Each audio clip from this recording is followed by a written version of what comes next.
When I look at the species, what we are and what we have become, I find myself with at the same time hope and despair.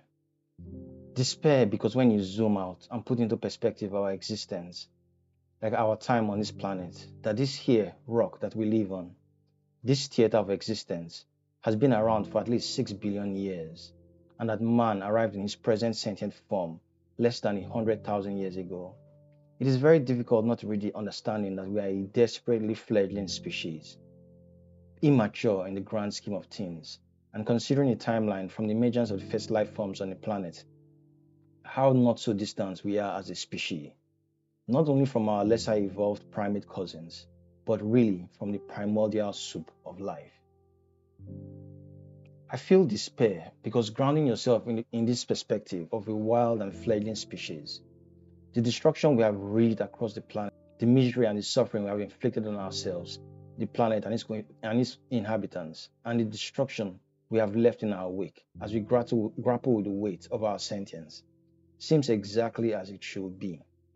And that indeed, given this premise and circumstances, a mutual extermination may perhaps be encoded in our destinies.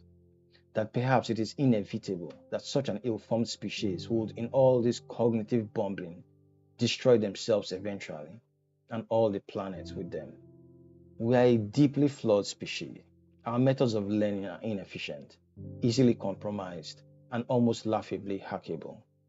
We are a volatile intelligence, too inflamed in our passions, too independent in thought, disjointed in intellect, and too autonomous in our actions. And while these may seem like desirable attributes that are conducive to the proliferation of thoughts and of ideas, they represent a significant crutch in the long run to even the most moderately ambitious spacefaring species. Because there's much wrangling over what should be universally desirable and easily achievable goals, too tribal and easily fractured among superficial differences, and we are too seduced by illusions, too distracted by frivolity, and more often than not, quite easily removed from common sense.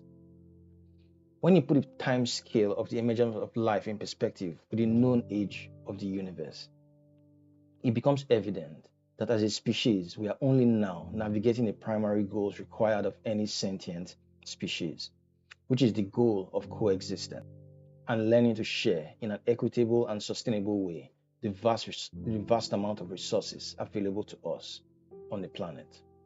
Because when you consider the last 2,000 years of our existence, when you consider the wars, the conquest, the imperialism, the racism, the neocolonialism, and the exploitation and destruction of our planet on such a vast, unsustainable scale, it becomes clear that this special belligerence is no more than humans acting out the social theater of first contact.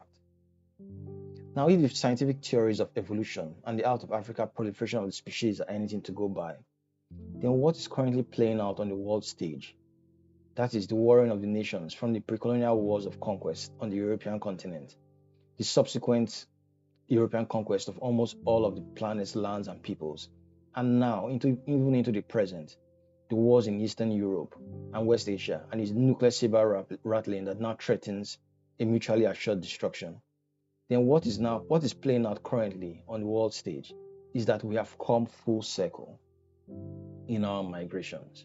The science says that the species has evolved on the home continent of Africa, migrated and dispersed across the world, either through land bridges or at a point in time when all the world's lands were a Pangea whole, and then by the breaking up of that landmass and subsequent separation by insurmountable mountain ranges, great expanses of oceans and deserts, and hostile climatic conditions, we have forged languages and built societies in isolation from one another. We have made impressive scientific achievements, discoveries, and inventions, figured out how to travel quicker across vast distances, and now, many epochs later, we have stumbled again upon each other and we have made first contact. We have come to the realization in our exploration, our voyaging, and our foraging that we are indeed not alone on this planet. We have found each other again as a species, and from that point till this day, we are now playing out the theater of first contact, no different from if an extraterrestrial species landed a spacecraft in Kinshasa, Lagos, Sao Paulo, or Beijing. And because we are primal still, right? Despite our technologies, our refined fabrics, our seagoing crafts, and metal tip spears, and because we are animated still by our basest instincts of lust, desire, greed, avarice, and covetousness, we wage wars on each other in a primal and irrational desire for primacy, for hegemony, for the whip hand over the other, for the domination and subjugation of people who are not in our group. In these first few minutes of our existence as a species, we are wrestling still with the kinks and rudiments of coexistence. And even when we are not warring between superficially distinct groups, between clans, tribes, and races, we are in many cases still yet to achieve a communal harmony even within homogeneous groups. In a world where we are removed from nature, the bounty of its lands, its rivers, and its lush forests, where that primary source of all sustenance has been monetized and kept behind a paywall of capital, we have not yet learned how to share. How to, at the very least, allow a basic access to the bounty of the planet that will keep the whole mass of people from a base and primal abjection. And this is perhaps the main reason for the conflict, for the historical wars of all of the species. All of the world is made up, its laws, its systems, its social ways of being. Strip it of all of its accoutrements, and we are but organic beings come alive on a rock floating in a vast and endless space. All the systems of organization, of worship and commerce, all social hierarchies and arrangements are manifestations of our imagination. We are at our very core primates with a very base level sentience, making up the rules as we navigate our newly acquired intelligence. Now, keeping that in mind, I want to defer for a moment to analogy. Let us say that you had an animal sanctuary, right? And in one of the enclosures, you had a troop of about 30 something monkeys. And each day that you wheeled in a barrow of bananas, two of the most dominant individuals seized it for themselves, leaving only the few bunches that fell away in their heist for the other 28 members of this troop. And they did this every day for weeks into months until finally you began to notice the signs of emaciation in the deprived members of the group. How long do you think would you allow this dynamic to persist before you intervened? It's a simple hypothetical scenario, right? But this is exactly the predicament we face as a species at the current moment. The entire system of the world, these stencils of organization to which we must adhere and no more than one existential finesse. We have designed an economic system predicated on exploitation, accumulation, and hoarding on both an individual and communal level, to the point where individuals exploit each other, corporations exploit individuals, and great power nation states prey on weaker ones.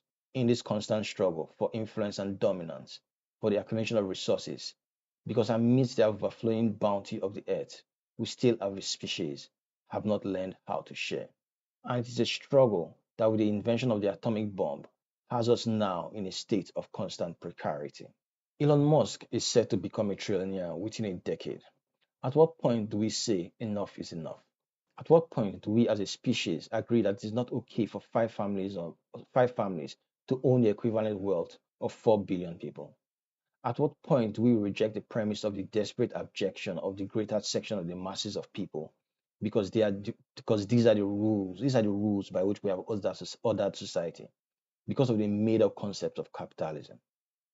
This is a savage violence. These systems that are rife with inherent injustice, they are not those that are designed by any advanced or remarkable intelligence. And so I despair for the species because I recognize how flawed we are, how embedded we are still in our evolutionary infancy. I despair because I fear that infancy and immaturity predetermines our destruction alongside with half the planet and its inhabitants. But by the same measure, I find also hope and optimism because I believe that collectively as a species, we have not yet been allowed to explore the full spectrum of the human experience. I have spoken before about how science is flawed because all the science that exists on the planet is explored implemented and advanced through the subjective mold of the four great evils of capitalism, patriarchy, religion, and racism. I'm also working on a treatise on how I believe that this extends also into the intellectual disciplines like metaphysics and philosophy. But the core of these arguments rests in my belief that at least in this current cycle of our existence, we have not been allowed to explore the entire gamut of what it means to be sentient, what it means to be human. We are living in an upside down world. We have replaced our communal and custodial relationships with ourselves and our planet with destructive individualism and exploitation of capitalism. We have swapped the nurturing of the divine feminine with the brute testosterone of the patriarchy. We have taken up spirituality and replaced it with the indoctrination and vulgar idols of the Abrahamic faiths. And at first contact, we have enforced the caste system of the races on all the peoples of the world. I do not believe that we are inherently violent creatures. And even in the absence of a greater cosmic meaning, I do not believe that life is necessarily suffering or futile. I believe that many of the fractal lines and most of the violence in the world that we see today are artificially propagated and proliferated. And that as long as we have the stencils of capitalism, religion, racism, and the patriarchy overlaid across all our collective sentience and experience, that we will forever remain tethered to realities that breed only dysfunction. But because these systems and the global order are enforced and maintained through a savage but ultimately mortal violence, I believe very strongly that we may yet rid ourselves of them, achieve a better understanding of our sentience, and forge a superior path into our collective adolescence. Without a doubt, I do believe that we may yet achieve harmony and community with each other, as well as a divine symbiosis with the planet and indeed all of the universe. We are a young and deeply flawed species. Hollywood has made sure to demonize the hive minds of alien species that have arrived on an intergalactic tour to our planet. But there has got to be something said about the possibilities that are unlocked when a species are in total sync and communion with each other.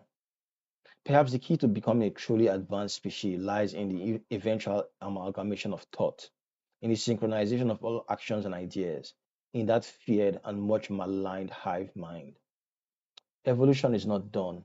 History has not stopped. The story of life is not concluded. Perhaps it's not us. Perhaps it's not Homo sapiens who get to lift off from this planet. Perhaps we are but the stepping stones to a far more capable and harmonious species that will advance life across the galaxies.